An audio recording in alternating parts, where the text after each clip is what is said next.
Ito na yung mga ipiyesang ikakabit natin sa Honda Beat na to. CVT basic setup ang ginawa. All goods lahat tong panggilid na to. So, ito pala, saan pulley gamit natin. Ito yung saan. Ayan siya. Ayan.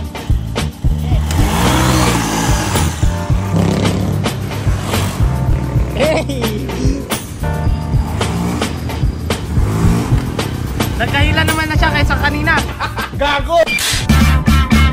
Good day mga boss! Bossing! Ikaw na naman bossing! Yes, ako na naman to. Meron nga po pala tayong Honda Beat FI dito. Ayan, ito yung Honda Beat FI. Ang gagawin dito ay CVT basic setup. Dinala lang to ng may-ari dito. Pinagkatiwala sa atin ng customer. Ayun, pinakabitan siya ng panggilid. Iniwan na to kasi pumasok si bossing. Kaya ito, kakalasin natin. Si Jasper Works lang muna. Kasi napuyat yung mga tropa kagabi. Alas 2 na nakauwi. May ginawa silang taga Bulacan na NMAX. Ang ginawa ay 195cc. Ngayon mga boss, ito ang ikakabit nating pyesa doon. Ito, CVT setup for Honda Beat. Sun pulley, tapos RS8 na center, RS8 na flyball, RS8 na clutch, Makoto na na lining ASI. Ayan, kinakalas na to ni Jasper para ikabit lahat tong mga pyesa na to. Jasper Works lang ang baon. Siya na kumakalas nito. Another vlog to mga boss. Titignan natin kung mananakbo ba tong Honda Beat na to. All stock to, all stock lang Honda Beat na to. Ayan, ito lahat yung mga pyesa. Sa mga gusto magpagawa, Honda Beat. Ayan mga Honda, ginagawa din namin yan. Click, PCX, ADB. Basta lahat, kayang-kaya namin yan. Kasi yung ibang mga shop, tinatanggihan yung mga gawang gawa. Kami, lahat, basta matik.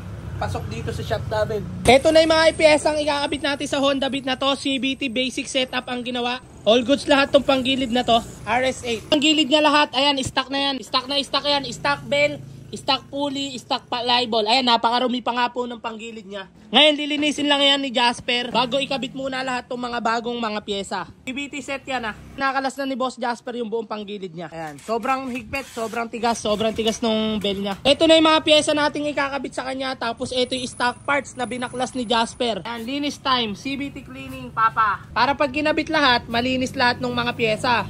Tapos itong bell, papa-regroove lang natin to, regroove. Regroove only. Ayan, linis.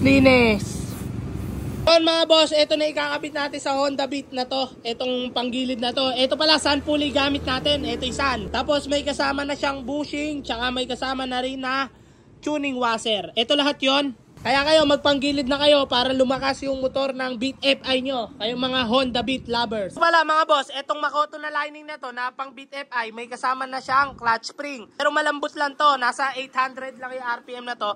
Kaya papalitan natin siya ng RS8 na 2K RPM. Para may power talaga yung motor. Para maganda yung hila. Kasi pag malambot din, baliwala lang din.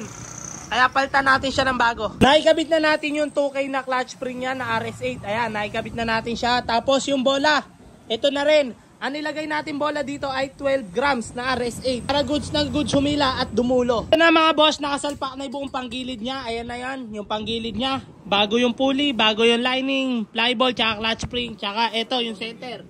Bago din. Ngayon, ito yung bell. Sabi ni boss, i-regroove na lang daw namin. Para hindi na siya bumili ng bago. Medyo mahal kasi yung bago. Boss, okay na to. Start check na kami. Jasper Works lang ang baon. Kasi puyat yung ibang mga tropa. Yun, CVT set. Bomba. Na siya. Ayan. Okay.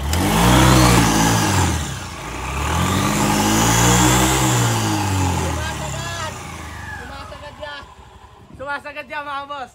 Ayan, goods na goods. So, tapos na. Testing na to ni Jasper. Honda lovers dyan. Start check. Hindi nga.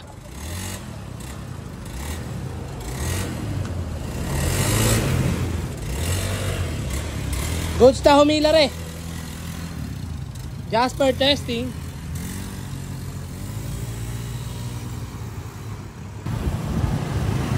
Hey! Testing na to mga boss. Ayan na si Jasper. Testing time. Hey!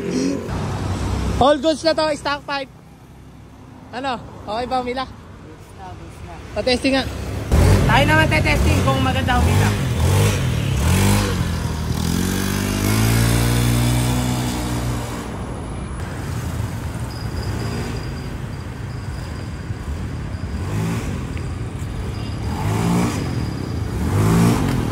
Nagkahila naman na siya kaysa kanina. Aray, masakit sa kamay. na yung motor.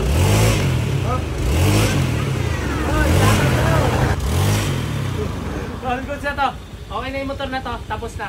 CVT setup lang ang baon. Salamat guys. Maraming salamat sa nanonood ng aming video. Chicken Bear out. Power. Peace. Love you.